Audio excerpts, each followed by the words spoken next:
O sol de fim de tarde queimava suave sobre o gramado gasto de um campo de futebol juvenil em São Paulo. As arquibancadas, embora modestas, estavam cheias de pais, amigos e curiosos que vinham assistir aquele torneio sub-17, onde jogavam os garotos considerados o futuro do futebol brasileiro. Entre eles, um nome pesava mais do que todos: Ronald Nazário Júnior, o filho do fenômeno. Desde que começou a competir, Ronald Júnior carregava não apenas a camisa do time juvenil, mas também o peso de um sobrenome que ecoava em cada grito de torcida e em cada manchete. É o filho do Ronaldo, diziam com expectativa, como se cada toque dele tivesse que ser mágico, cada chute tivesse que lembrar as arrancadas imortais do pai. Só que, na realidade, Ronald Júnior era apenas um garoto de 16 anos tentando encontrar o próprio caminho no futebol. Nos primeiros minutos da partida, ficou evidente que algo não estava certo. A cada vez que Ronald Júnior recebia a bola, um adversário chegava mais duro do que o normal. Cotoveladas discretas, entradas de sola, empurrões quando o árbitro não olhava. O público via, mas muitos apenas riam, como se fosse parte do jogo. O técnico mantinha-se calado na beira do campo, indiferente, e os companheiros de equipe, em vez de protegê-lo, o isolavam ainda mais, evitando passes para ele, murmurando entre si. No meio da arquibancada, um rosto conhecido observava em silêncio: Roberto Carlos. O ex-lateral da seleção brasileira, hoje aposentado, havia sido convidado para entregar medalhas no torneio. Não esperava ver nada além de um jogo comum de garotos. Mas algo no semblante de Ronald Júnior o incomodava. Aquela expressão carregada, aquele jeito de andar curvado, como se lutasse contra algo maior do que os adversários. Aos 25 minutos do primeiro tempo, veio a cena que ninguém esqueceu. Ronald Júnior recebeu a bola na intermediária, tentou girar, mas um rival veio com violência, travando sua perna com uma entrada dura. O garoto caiu de mau jeito, rolou no chão com a mão no tornozelo. O árbitro apitou apenas falta simples, sem cartão. A arquibancada se dividiu entre vaias e gargalhadas. Alguns gritavam: "Levanta, filhinho de papai, aqui não é moleza." Outros filmavam no celular, prontos para postar o tombo do herdeiro do fenômeno. Ele se levantou mancando, engolindo o choro, e voltou para o jogo. Mas dali em diante, parecia encolhido, quase invisível em campo. Roberto Carlos franziu o senho. Aquilo não era apenas competitividade. Era perseguição. E, pior, uma perseguição silenciosa que ninguém parecia querer enxergar. O jogo terminou em 1-1, e Ronald Júnior saiu cabisbaixo, ignorado até pelos próprios colegas. Enquanto os outros riam, trocavam mensagens e abraços, ele caminhava sozinho até um canto da arquibancada vazia, onde largou a mochila e se sentou. Tirou as chuteiras. Os cadarços estavam cortados, rasgados de propósito. Seus olhos se encheram de lágrimas, e ele tentou escondê-las, mas o soluço escapou.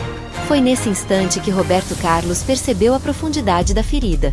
Não era apenas uma falta dura ou uma provocação em campo. Era um garoto de 16 anos sendo esmagado pelo peso de um nome, pelo ciúme dos rivais e pela covardia do silêncio de quem deveria protegê-lo. O ex-lateral hesitou por alguns segundos. Poderia simplesmente entregar as medalhas e ir embora, como todos esperavam. Mas algo em sua memória o impediu. Ele se lembrou de quando, ainda menino em Garça, também foi caçoado por sonhar alto demais. Lembrou-se das vezes que teve que engolir provocações, suportar chacotas e seguir em frente. Aproximou-se devagar, sem alarde. Ronald Júnior percebeu a sombra dele e tentou disfarçar, enxugando o rosto. "Tá tudo bem, garoto?" perguntou Carlos, com voz baixa e firme. Ronald Júnior demorou a responder. "Tá, sim, só tropecei no lance." Carlos se abaixou, pegou a chuteira com o cadarço cortado. Mostrou-a ao garoto sem dizer nada, apenas com o olhar. Ronald Júnior não conseguiu sustentar. As lágrimas voltaram a cair. Eles me odeiam só porque sou filho dele. Não jogam comigo, não falam comigo. E eu não quero que meu pai saiba. Ele vai ficar decepcionado." A confissão saiu em sussurros, mas bateu fundo em Roberto Carlos. Ele colocou a mão no ombro do menino. "Escuta, eu também já fui o garoto que ninguém acreditava. E posso te dizer, não é você que deve ter vergonha. São eles. Quem tenta apagar a luz dos outros é porque não consegue brilhar sozinho." O menino fungou, olhando para ele como quem via, pela primeira vez, alguém disposto a ouvir. Roberto Carlos respirou fundo. Naquele instante, uma decisão amadureceu em seu coração. Não ficaria calado. Não deixaria que o filho de um amigo, e, mais do que isso, um garoto inocente, fosse destruído pelo silêncio e pela indiferença. Quando se levantou, o sol já se punha atrás das arquibancadas, tingindo o campo de dourado. Carlos olhou de novo para Ronald Jr., ainda encolhido, e pensou consigo mesmo: isso não vai ficar assim. Eu vou estar por perto. E ninguém mais vai fazer esse garoto acreditar que ele está sozinho. Naquela noite, de volta ao hotel, Carlos quase não conseguiu dormir. Ficava lembrando das risadas da arquibancada, dos comentários cruéis e pensava em como a crueldade podia se instalar cedo no coração humano. Ele conhecia a pressão de carregar expectativas, mas nunca tinha imaginado como seria para o filho de Ronaldo, um garoto ainda tentando descobrir quem era. No dia seguinte, o torneio continuaria com novas partidas. Carlos decidiu voltar, mesmo sem obrigação oficial. Vestiu-se discretamente, colocou um boné, tentando não chamar atenção. Queria observar. Queria entender se o que tinha visto era apenas um episódio isolado ou se havia, de fato, uma perseguição constante. Assim que Ronald Jr. entrou em campo, a resposta veio rápido. Durante o aquecimento, um colega empurrou de leve, como brincadeira, mas com veneno nas palavras: "Cuidado para não cair de novo, príncipe." Outros riram. Ronald Jr. apenas abaixou a cabeça. A partida começou, e a cada vez que ele se posicionava para receber a bola, os companheiros preferiam tocar para o lado ou para trás. Era como se ele fosse invisível. Carlos apertou os punhos. Não precisava de mais provas. Aquilo era exclusão planejada. No intervalo, sem saber que estava sendo observado, Ronald Jr. foi ao bebedouro sozinho. 2 jogadores passaram rindo. Um deles derramou água de propósito sobre a mochila do garoto. Ele suspirou, resignado, e limpou como pôde. Foi nesse momento que Carlos se levantou das arquibancadas e foi até ele. "Ei, guerreiro", disse com um sorriso leve, tentando não assustá-lo. "Posso sentar aqui?" Ronald Jr. ficou surpreso. "Claro, mas por que o senhor está aqui de novo?" "Porque eu gosto de ver quem joga com o coração", respondeu Carlos. "E ontem eu vi você lutar até o fim, mesmo sozinho. Isso me lembrou de mim, lá atrás." O menino ficou em silêncio por alguns segundos, absorvendo aquelas palavras. Era a primeira vez em muito tempo que alguém o fazia sentir-se reconhecido. Enquanto conversava com Ronald Jr., flashes do passado vinham à mente de Carlos. Lembrava-se do campo de terra em Garça, do menino franzino que diziam ser baixo demais para virar jogador. Lembrava-se de como chorou quando um treinador lhe disse: "Você nunca vai sair daqui." Mas ele saiu. Ele lutou, trabalhou duro, e o mundo inteiro viu. Agora, diante dele, havia outro garoto que precisava acreditar que também podia. "Sabe, Ronald, quando eu tinha sua idade, também riam de mim. Disseram que eu não ia chegar a lugar nenhum. Mas eu nunca desisti, porque tinha alguém que acreditava em mim." "Quem?" perguntou o garoto, curioso. "Minha mãe", respondeu Carlos com um sorriso nostálgico. "Ela me dizia: 'Deixa falarem, filho. Mostre em campo quem você é, ponto.'" Ronald Jr. engoliu em seco. "Mas e se eu não for bom o suficiente? E se nunca for como ele, como meu pai?" Carlos o encarou firme. "Você não precisa ser como ele. Precisa ser você. Isso já é grande bastante." As palavras bateram fundo. Pela primeira vez em dias, Ronald Jr. sentiu um pequeno alívio no peito. Naquele mesmo dia, após a partida terminar, Carlos foi até os vestiários. Não pediu permissão, apenas entrou. Sua presença ainda impunha respeito. Os meninos ficaram em silêncio quando o viram. "Boa partida, garotos", disse, olhando em volta. "Mas quero dizer algo: o futebol não é só gol ou vitória. É união. É respeito. Quem não entende isso, não merece vestir uma camisa." O recado foi direto, embora não tivesse nomes. Os meninos que riam de Ronald Jr. se entreolharam, desconfortáveis. Ronald Jr., sentado num canto, percebeu que não estava sozinho. Alguém de peso havia notado sua dor. Mais tarde, naquela semana, Carlos encontrou-se com o velho amigo Ronaldo Nazário. Não contou tudo de imediato. Ronaldo falava animado sobre projetos, sobre como queria ver o filho brilhar. Carlos ouvia, mas lembrava da cena das chuteiras cortadas. "Ronaldo, seu menino tem talento, mas ele precisa de algo mais importante que treino. Precisa de proteção." Ronaldo franziu a testa. Proteção? Do quê? Carlos hesitou. Não queria magoar o amigo ainda. Só digo pra você ficar atento. Às vezes o maior inimigo de um garoto não está do outro lado do campo, mas ao lado dele. Ronaldo ficou em silêncio, pensativo. Dias depois, mais um jogo. Dessa vez, Ronald Jr. jogava com mais garra, como se as palavras de Carlos ainda ecoassem em sua mente. Mas novamente, um adversário tentou derrubá-lo com força. Ele caiu, levantou-se rápido e continuou correndo. Do banco, Carlos sorriu. Viu ali não apenas o filho de Ronaldo, mas um jovem que começava a encontrar sua própria coragem. Quando o apito final soou, o time perdeu, mas Ronald Jr. saiu de cabeça erguida. E, no canto da arquibancada, encontrou o olhar de Carlos. Não precisaram falar nada. O garoto sabia. Tinha alguém ao seu lado. Naquela noite, sozinho em seu quarto, Roberto Carlos fez um juramento silencioso. Não deixaria aquela situação crescer. Não permitiria que um jovem com tanto potencial fosse esmagado pela maldade de outros. Ele sabia que não podia mudar o mundo inteiro, mas podia mudar o mundo de Ronald Jr. E assim, sem alarde, começou uma jornada de proteção que, em breve, se tornaria pública, intensa e transformadora. Não apenas para Ronald Jr., mas para o próprio Ronaldo, que ainda não fazia ideia do que estava acontecendo. A manhã seguinte trouxe consigo um ar pesado para Ronald Jr. Ele acordou com os músculos doloridos da última partida e com o coração ainda mais cansado. Evitou olhar o celular, sabendo que vídeos do seu tombo já circulavam pelas redes sociais, sempre acompanhados de piadas cruéis. Sabia que seus colegas de escola comentariam, ririam, e que até os professores, sem querer, soltariam um olhar de pena. No fundo, ele desejava apenas desaparecer. Mas o calendário do torneio não dava trégua. Havia outro jogo naquela tarde, contra um dos times mais fortes da competição. Enquanto isso, Roberto Carlos já estava de pé desde cedo. Na noite anterior, quase não pregara os olhos, atormentado pelas imagens de Ronald Jr. sozinho, com as chuteiras danificadas e o olhar quebrado. Sabia que não bastava oferecer palavras de incentivo. Crianças naquela idade precisavam de respaldo, de alguém que fizesse frente à injustiça de maneira visível. Mas também sabia que precisava ser cuidadoso. Qualquer movimento mal interpretado poderia colocar ainda mais peso sobre os ombros do garoto.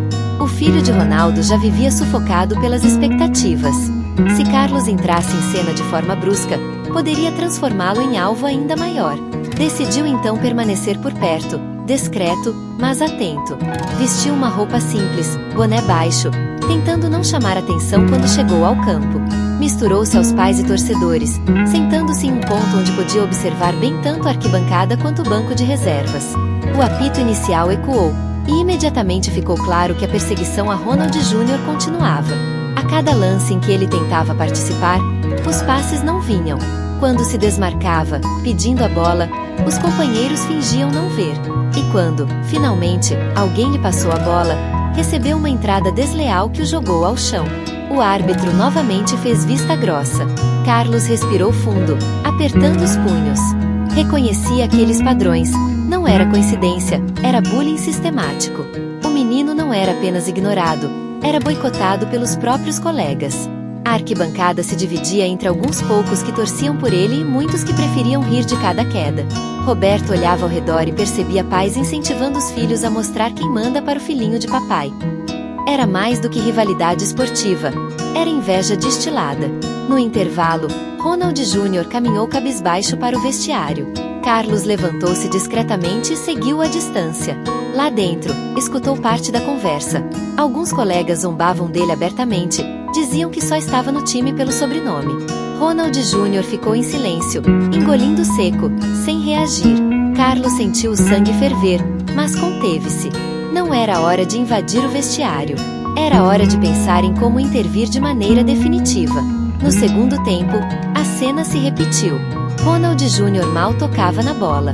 Até que, nos minutos finais, conseguiu escapar pela ponta direita e arrancar em velocidade. Por alguns segundos, parecia que estava livre para cruzar ou finalizar. Mas então, um defensor rival veio por trás com violência, derrubando-o de forma desleal. Ele caiu, rolando no gramado, segurando o ombro. A dor era real, mas a humilhação pesava ainda mais. O árbitro, mais uma vez, não mostrou cartão. e a torcida rival comemorou a falta como se fosse um gol. Roberto Carlos não aguentou. Levantou-se, andou até a beira do campo e encarou o árbitro, mesmo sem autorização. Sua presença impôs respeito imediato. Alguns o reconheceram e começaram a cochichar. É o Roberto Carlos. O juiz, desconcertado, limitou-se a encerrar a partida poucos minutos depois. O time de Ronald Júnior perdeu, e o garoto saiu de campo mancando, o olhar perdido em lágrimas silenciosas. Quando chegou ao estacionamento, encontrou Carlos o esperando, encostado num carro simples. O menino tentou disfarçar. Tá tudo bem, eu só caí de novo.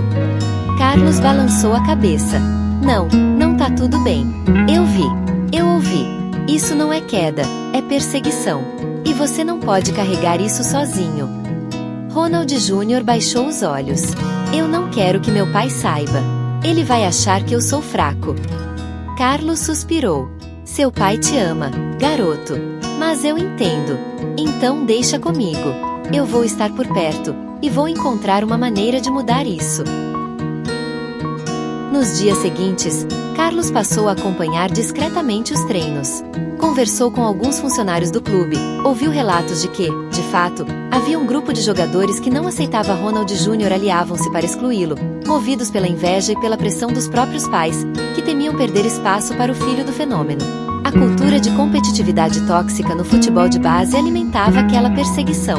Roberto Carlos registrou mentalmente cada detalhe, cada gesto, cada palavra. Queria provas. Certa tarde, após o treino, encontrou Ronald Júnior sentado sozinho na beira do campo, olhando fixamente para as través vazias. O menino parecia carregar um mundo nos ombros. Carlos se aproximou e sentou ao lado dele. Ficaram alguns minutos em silêncio, apenas ouvindo o vento. Por fim, o garoto falou: eu pensei em desistir. Talvez futebol não seja para mim. As palavras foram como facadas no coração de Carlos. Escuta aqui, Ronald. Você ama esse jogo? O garoto pensou um pouco e respondeu com sinceridade: amo. É a única coisa que me faz sentir vivo. Carlos assentiu. Então não deixa que eles matem isso em você. O futebol é maior do que a maldade deles. Você tem talento. O que falta não é habilidade, é confiança. E isso, você vai recuperar. Naquela noite, Carlos ligou para Ronaldo Nazário. Hesitou em contar toda a verdade, mas decidiu que o amigo precisava, pelo menos, começar a desconfiar. Ronaldão, teu menino é bom, mas ele não tá recebendo o que merece. Fica de olho. A pressão é pesada demais. Ronaldo ficou em silêncio por alguns segundos do outro lado da linha, sem entender totalmente. Você acha que ele não aguenta? Carlos respirou fundo. Eu acho que ele precisa de você de um jeito diferente. E eu vou ajudar. A partir daí, Roberto Carlos elaborou um plano. Decidiu que não se limitaria a consolar o garoto. Precisava de uma ação que expusesse o que estava acontecendo, de modo que ninguém pudesse mais fingir que não via. Começou a conversar com organizadores do torneio, sugerindo amistosos e jogos exibição em que os pais estivessem presentes. Sabia que, diante dos olhos de todos, a verdade ficaria impossível de esconder. Enquanto isso, Ronald Júnior, embora ainda ferido, começava a reagir. As palavras de Carlos o acompanhavam em cada treino. Quando caía, levantava mais rápido. Quando era ignorado, treinava sozinho, repetindo chutes até o escuro da noite. Havia uma chama que teimava em não se apagar. E Carlos, ao observá-lo, via no garoto não apenas o reflexo do pai, mas a força de alguém que, apesar de tudo, não desistia. Certa manhã, durante uma reunião informal, Carlos confrontou discretamente o treinador do time. Você sabe o que está acontecendo, não sabe? O homem desviou o olhar. São coisas de garotos. Carlos ergueu a voz. Não, isso não é coisa de garotos. Isso é covardia. E se você não agir, eu vou agir. A mensagem foi clara. O treinador, desconfortável, prometeu ficar de olho, mas Carlos sabia que não podia confiar apenas nisso. A tensão aumentava. A cada novo jogo, os olhares da arquibancada se misturavam entre expectativa e sarcasmo. Ronald Júnior era testado não apenas em campo, mas em sua própria identidade. Roberto Carlos permanecia ali, como um guardião silencioso, pronto para intervir. Já não era apenas sobre futebol, era sobre justiça, dignidade e a proteção de um garoto que poderia se perder para sempre se continuasse a acreditar que estava sozinho. O momento decisivo se aproximava. Um jogo importante contra um rival histórico estava marcado para o fim de semana. E Carlos sabia que seria a oportunidade perfeita para expor a verdade.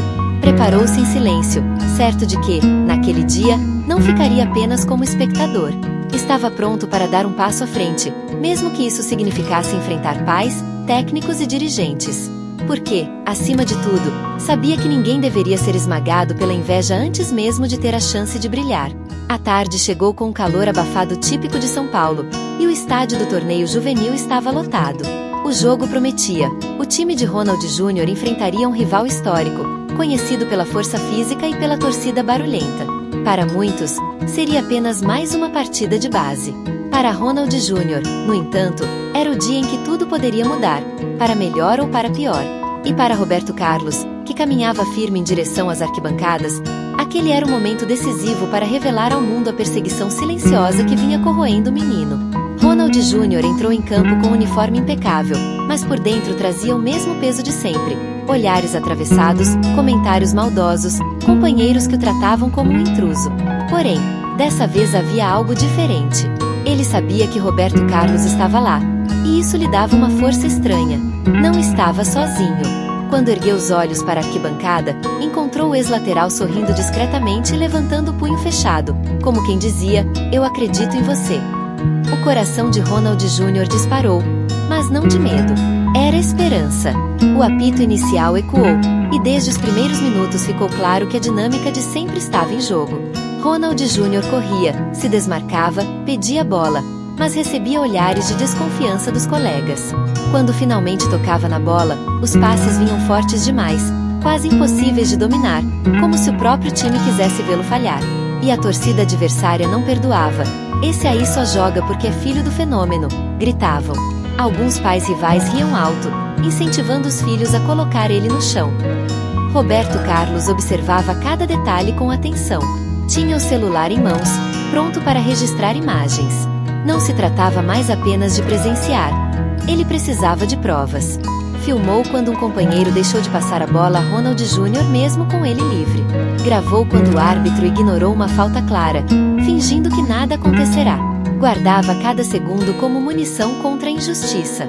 Aos 15 minutos do primeiro tempo, a cena que todos temiam aconteceu. Ronald Júnior recebeu uma bola na entrada da área e, com um drible rápido, passou por 2 defensores. A arquibancada prendeu a respiração.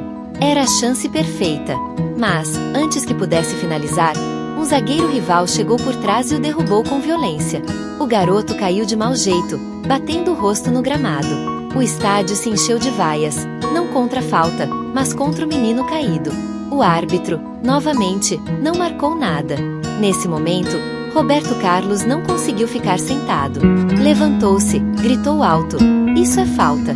Isso é covardia!" Sua voz ecoou pelas arquibancadas. Muitos torcedores se calaram por um instante ao perceber quem era.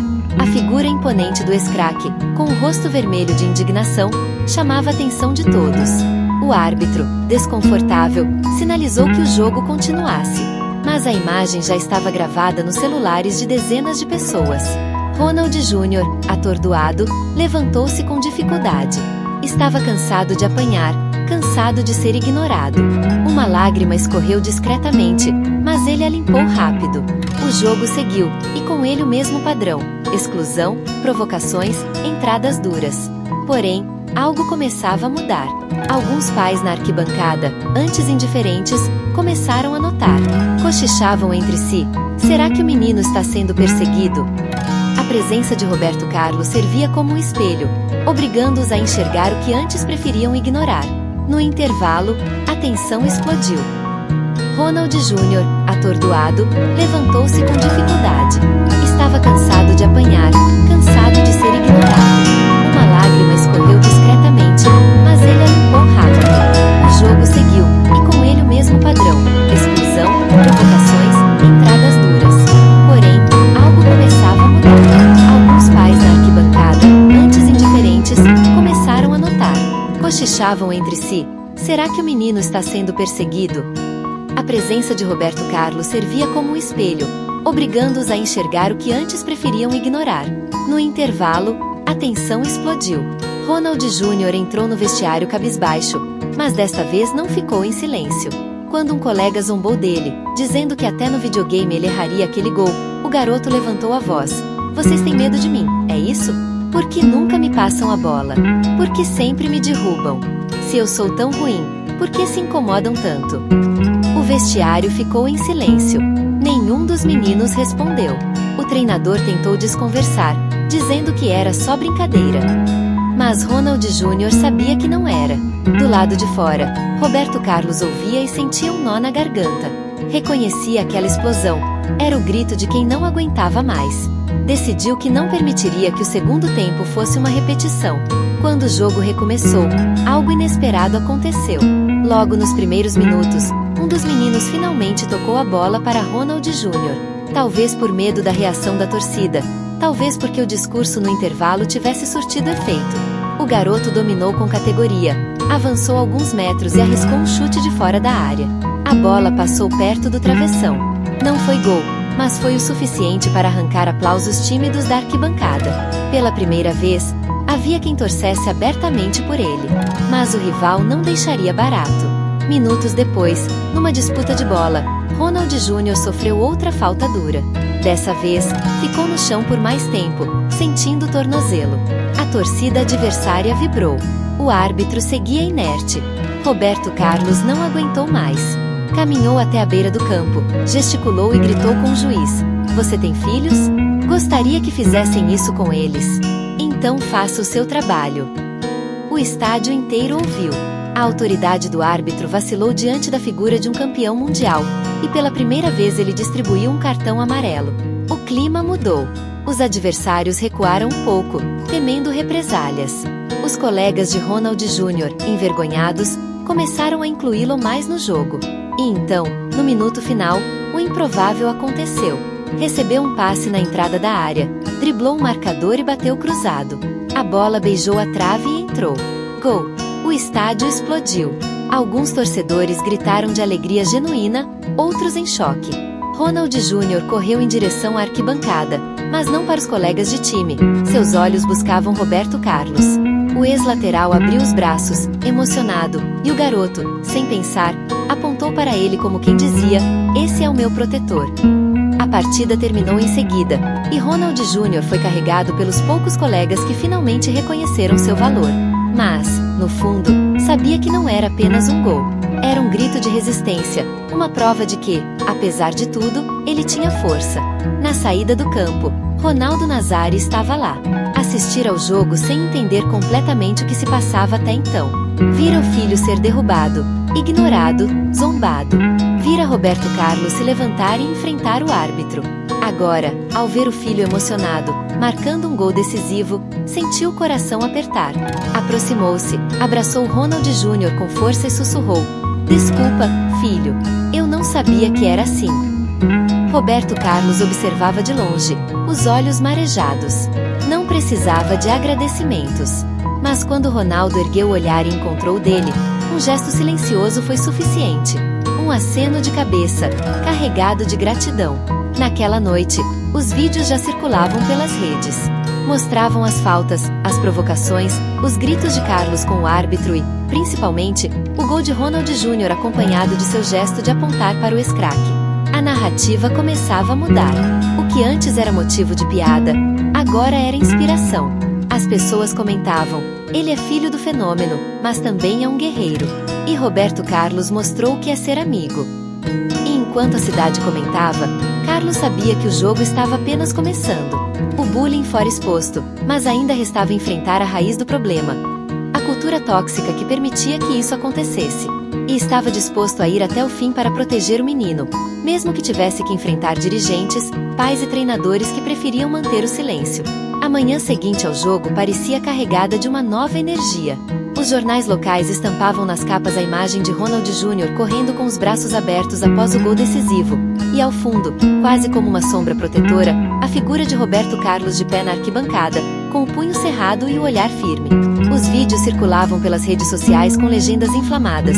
O menino que não se calou, o grito de um pai que enxergou tarde demais e o amigo que se tornou escudo.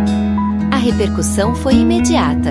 O que antes era motivo de chacota, agora se transformava em símbolo de resistência contra a injustiça no futebol de base. Na casa de Ronaldo Nazário, o ambiente era outro. O fenômeno estava sentado à mesa do café da manhã, segurando o celular com as mãos trêmulas. Assistia repetidamente ao vídeo em que o filho sofria faltas duras, ignoradas pelo árbitro, e as imagens de Roberto Carlos se levantando para confrontar a covardia. Ao lado, Ronald Júnior ainda usava uma faixa no tornozelo inchado, mas os olhos brilhavam de uma força nova. Quando o pai tentou falar, a voz lhe falhou. Finalmente, engolindo o orgulho, disse: "Filho, eu falhei com você. Eu devia ter visto antes. Você não estava exagerando, você estava lutando sozinho."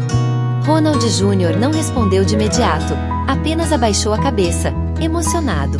Foi então que Roberto Carlos entrou pela porta, convidado sem cerimônia, como quem já fazia parte daquela família. Aproximou-se do garoto, colocou a mão em seu ombro e falou: "Agora você nunca mais vai estar sozinho. Nem em campo, nem fora dele." Os dias seguintes foram um turbilhão. A diretoria do clube juvenil, pressionada pela repercussão, convocou uma reunião de emergência com pais e jogadores. O salão estava lotado, e a tensão era palpável. Muitos pais, envergonhados, evitavam o olhar de Ronaldo e de Carlos. Outros tentavam justificar: "São só crianças, sempre brincaram assim." Mas Roberto Carlos levantou-se, ergueu a voz com a mesma autoridade que tinha em campo: "Não confundam brincadeira com perseguição. O que aconteceu aqui foi bullying. Foi covardia. E não adianta fingir que não viram, porque estava diante de todos nós." O silêncio se espalhou. Ninguém ousou contestar. Ronaldo Nazário, que até então permanecerá calado, completou: "Eu sei o peso que meu nome carrega, mas meu filho não merece ser punido por isso. Ele merece jogar, aprender, errar e acertar como qualquer outro. E se o clube não mudar, eu vou levar isso adiante. Não só por ele, mas por todas as crianças que sofrem caladas." As palavras ecoaram como um manifesto. Alguns pais começaram a aplaudir timidamente, até que o salão inteiro se encheu de palmas, não pelo fenômeno que todos conheciam, mas pelo pai que finalmente se levantava. A partir daquela reunião, mudanças começaram a acontecer. O treinador foi afastado, acusado de conivência. O árbitro da partida foi suspenso pela federação local. O clube implementou um programa de acompanhamento psicológico para os jogadores e oficinas educativas sobre respeito e trabalho em equipe. A imprensa cobria cada passo, transformando a história de Ronald Júnior em exemplo de combate à cultura do silêncio. Roberto Carlos, em entrevistas breves, sempre dizia a mesma coisa: "Não fiz nada de extraordinário. Apenas não consegui ficar de braços cruzados." Se queremos um futebol melhor, precisamos começar pelas crianças. Mas o verdadeiro teste ainda estava por vir. 2 semanas depois, Ronald Júnior voltou a campo para sua primeira partida após o episódio. O estádio, lotado, estava repleto de câmeras e microfones. Muitos estavam ali não apenas para assistir a um jogo juvenil, mas para ver se o menino teria forças para enfrentar novamente o gramado onde tanto sofreu. Antes de entrar em campo, ele estava nervoso, respirava fundo e olhava fixamente para as chuteiras. Roberto Carlos se aproximou, abaixou-se para ficar à altura dele e disse: "Esquece as câmeras, esquece as vozes. Joga por você. Joga pelo menino que começou a amar a bola lá atrás, no quintal de casa. Esse é o único Ronald Júnior que importa." O apito inicial soou, e a tensão no estádio podia ser sentida no ar. Mas dessa vez, algo estava diferente. Os colegas de equipe, antes frios e hostis, começaram a procurá-lo em campo. Um passe curto aqui, um toque de confiança ali. Aos poucos, o gelo se quebrava. No primeiro lance de Ronald Júnior, a arquibancada vibrou. E quando ele arriscou seu primeiro chute, mesmo que a bola passasse por cima, foi recebido com aplausos. A cada toque, a cada movimento, o menino ia recuperando sua dignidade. No segundo tempo, veio o momento que todos esperavam. Ronald Júnior recebeu a bola no meio-campo, driblou um adversário com um corte seco e acelerou. A torcida levantou-se. 2 defensores fecharam o espaço, mas ele manteve o controle, avançando com coragem. Na entrada da área, arriscou o chute de esquerda. A bola viajou pelo ar, beijou o travessão e entrou no ângulo. Gol! O estádio explodiu em gritos, não apenas de comemoração, mas de catarse coletiva. Era como se todos dissessem: ele venceu. Ronaldo Nazário correu até a beira do campo, lágrimas escorrendo pelo rosto, e abraçou o filho com força. Roberto Carlos, emocionado, observava de pé. Não esperava reconhecimento, mas naquele instante Ronaldo chamou com um gesto urgente. Quando Carlos se aproximou, Ronaldo colocou uma mão firme em seu ombro e, com a voz embargada, disse: obrigado, irmão. Você não salvou só meu filho. Você salvou a fé dele no futebol. E também a minha. Os dois se abraçaram como guerreiros que haviam vencido uma batalha invisível. As imagens correram o mundo. Ronald Jr. sorrindo ao lado do pai, o abraço forte de Ronaldo e Roberto Carlos, e a legenda que ecoava em sites e redes sociais: mais que futebol, humanidade. Programas esportivos discutiam não apenas o talento do garoto, mas a importância de enfrentar a cultura de exclusão e pressão no esporte. Pais e mães começaram a relatar casos semelhantes em diferentes clubes, inspirados pela coragem daquela família e pelo gesto de um ex-jogador que se recusou a ficar calado. Naquela noite, reunidos na casa de Ronaldo, a atmosfera era leve, quase festiva. Ronald Jr., ainda ofegante, não conseguia parar de sorrir. O pai o olhava com orgulho renovado, e Roberto Carlos, sentado discretamente em um canto, saboreava o momento em silêncio. Quando o menino se aproximou e disse: obrigado por acreditar em mim, tio Carlos, o ex-lateral sentiu o coração transbordar. Não precisa me agradecer, respondeu. Só prometa uma coisa: que nunca vai deixar ninguém dizer o que você pode ou não pode ser. O menino assentiu, e naquele instante ficou claro que algo havia mudado para sempre. Não era apenas sobre um gol, uma partida ou um torneio juvenil. Era sobre dignidade, coragem e amizade. Era sobre a certeza de que, no fim das contas, o verdadeiro legado do futebol não está apenas nos troféus erguidos, mas nas vidas transformadas. E assim, enquanto a cidade adormecia sob o calor da noite paulista, uma nova história nascia.